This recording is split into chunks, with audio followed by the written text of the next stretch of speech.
Hello, friends. I've been getting a lot of inquiries about, practice. What to practice, when to practice, how to practice. I don't have time. I have time, stuff like that. So I just thought of addressing this. This is part of a small little lecture I had given some time ago in a university music department of how we progress. And so, therefore, let's look at a couple of things like when. This is coupled with also a small little 3-page, 2.5-page article, a small little blog I had written along with it. Again, an adaptation from the initial one. So when comes the timing aspect, time aspect. So here we go. Okay, practice time. Hold, hold on. Hang on. No. Think of the golfer Hogan. He mentioned once that when I go to the golf course and I straight away go on and I just don't go hit it and hit the ball. I first look, where do I want the ball to go? Where do I want the ball to stop? Where therefore I want the contours and how will the ball go? You have a fair idea. So make a small little objective in your mind, write them down, or even audio yourself with a recording. Pleasure yourself. This is what I want. So okay, what do I want? This is my C, and I've started. Okay.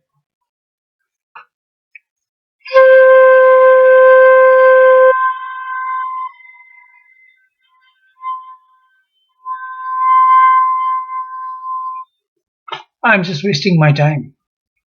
No terab in C. I would rather go for the lips and where the position is in C. If I'm doing this same thing which I do in G, for example, it's just a waste of time and effort. So your objectives have to be very clear with what do you need, what do you want. Let's say you want Alankar 1 and you want it in C and you want it just 5 minutes. That's your territory. After that, you have to know when to stop. So in this article, we are talking about how you put the muscle into the brain, not the other way around.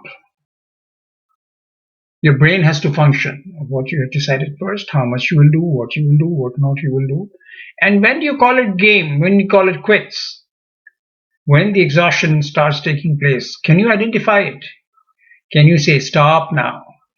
Or do you fall into the victim's trap of no, let me play more, let me play more. So what? I'm okay, I'm okay. And so beautiful words of my Guruji come to my mind, which I have mentioned here also. He said, play with your mind. 15-20 minutes is good enough. Play with your finger. Oh my God, he says, God help you. You will go on playing for eternity, forever, forever, every time. You'll never stop, but you'll not get anything. You'll get a nice, lovely, good zero. And negative returns will start coming in as well. So, with exhaustion comes the most important part, which is boredom. And that is what really lets you give it up. So, you have to understand your threshold depending on what objectives you have. And do not do too much of just one thing. You have to also have variety within that. Of how many times am I going to play one particular alankara or practice, or how many times as a dancer you're going to do that.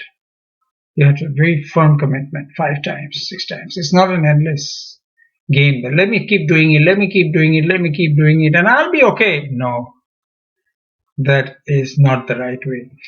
So we are emphasizing not only the way, but we are emphasizing the correct way of practice. So let's look at certain other aspects of, for example, you have choose the timing. We talked about time. Time is again an issue. Knock on anyone with a question and ask them, do you have time? And they will say, oh no, I don't have time. Who has time? No one. So how are you going to get your time for your... So timing therefore becomes important. Latch it with something you do regularly. Brushing your teeth, or going to sleep, or walking the dog, or whatever, or do some religious practices, some spiritual practices. So it becomes latched on. The elder brother looks after the younger brother, and you don't have to really bother. Standalone plans, initially at least, are setting you up for failure. So this article explains a little bit more about some very interesting aspects of a common fallacy again heard. And hey, I have not practiced, so I feel guilty coming for a session. I have not practiced, so can we cancel our session? Your coach is important. Your coach will obviously tell you a lot of things, a lot of comments, a lot of things, and he will throw in a few ropes here and there.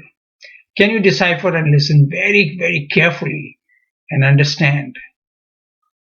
And also understand that particular idea which is not going to work for you. No, it ain't going to work for you.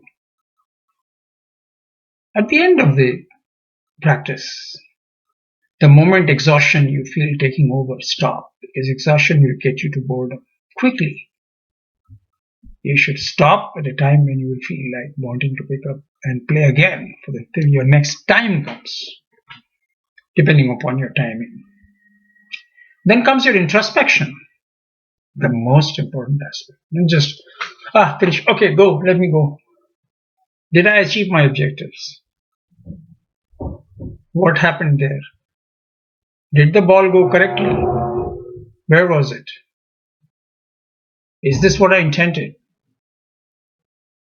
Ideally, again record your objectives and analysis and conclusions. Couple of words. So each time you're recording, you have the recorded version of your objectives.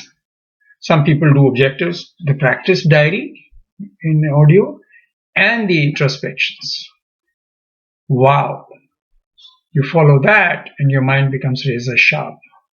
Your music goes manifold. Your enjoyment becomes beautifully enjoyable. Try it. Simple, safe, secure, and highly motivating. Take care. Namaskar.